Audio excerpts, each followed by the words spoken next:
د خطرناکې چوړیل بچي ګلونو ماشومانو که په سټوري ځان پوه کول غواړئ ویډیو را تر اخره پورې وګورئ.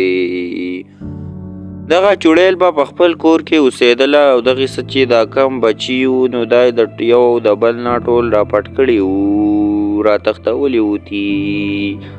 او دغو بچو ته یې خپله ښوونه کړې وه چې زه داسې خدای پیدا کړی یم او تاسو یې داسې پیدا کړی یئ، نور تاسو زما بچي یئ او دا یې په کچیوالې را پټ کړي وي. او یو ورځ ورته وایي ارې بچو بس دی تاسو پوره یئ او نور بچو باندې زه څه کومه، خو زه تاسو له د خوراک یو ذریعه سازم ذریعه.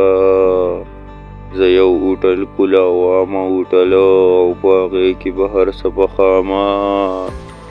نو دغه چوړیل ځان څه سوچ کوي چې زه به هوټل کولاو کړمه. هوټل چې مې کولاو کړو نو دغه انسانان به راځي او یو یو انسان به ترې هم خورمه او په دې بچو به پټ پټ خورم چې دیو ته پته هم نه لګي او ورته به وایم چې دا د مال غوښه ده.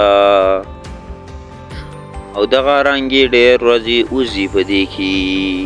او دغې چوړیل ځان له هوټل کولاو کي په دغه ځګي کې او په دې کې یو کس په لاره روان وي او هغه ډېر وږی شوی وي او هغه دغې هوټل ته ور وګرځي او وایي دغې ته دغې ځان نه یو انساني بوډۍ سازه کړې وي او ورته وایي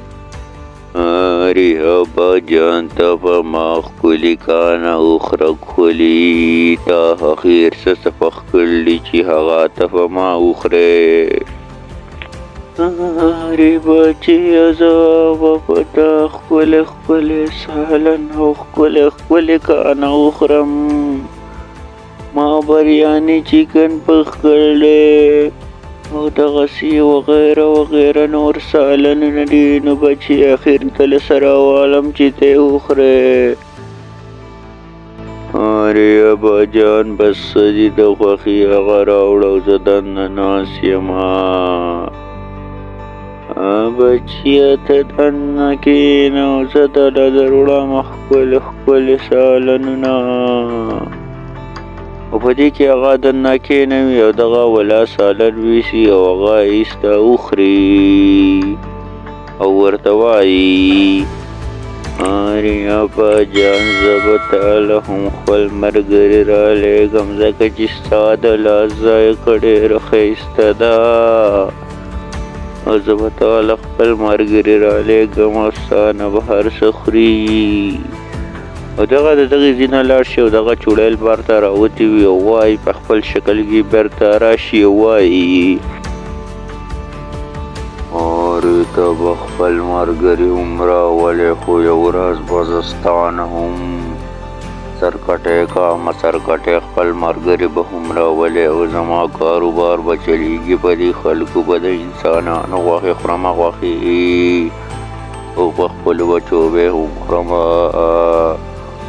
او زما خو هسې عادت دی چې زه د انسانانو غوښې خورمه. او په دې کې په بله ورځ دغې کس خپل ملګري را روان کړي وي د کار نه را روان وي او په دغه یو کلي په بل کلي را تېر شي او اخر د دغې هوټل خواله راشي ورننوځي او دغې بوډۍ چوړیل ته وایي ارې ابا جان دا دې ما خپل ملګري تاله راوسته ملګري او ته دې ملګرو مې ښکلې کانه وکړه چې روزانه تاله راځي روزانه. ښه بچیه زه به په دې ښکلې کانه وکړمه بېغمه شتې ته تاسو دننه کښېنئ. نو چې هغه دننه کښېني او په دغه کې ولا سالن او دغه راوړي روټۍ او دغه په دغې ځګي کې ایسته وخوري او هغه یکدم بېهوشه شي ټول را پرېوځي او مړه شي او دغه چوړیل پې ولګي او په جادوی کټ کټ کی او فرې فرې کی او دغه رنګ به دې چوړیل خپل هوټل کې دا چلونه کول او خپل زامن به هم ساتله.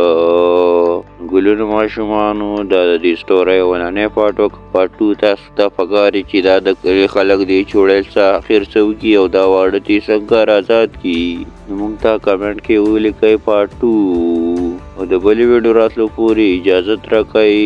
د لوی الله په امان او زموږ چینل سره لازمي سبسکرایب کئ.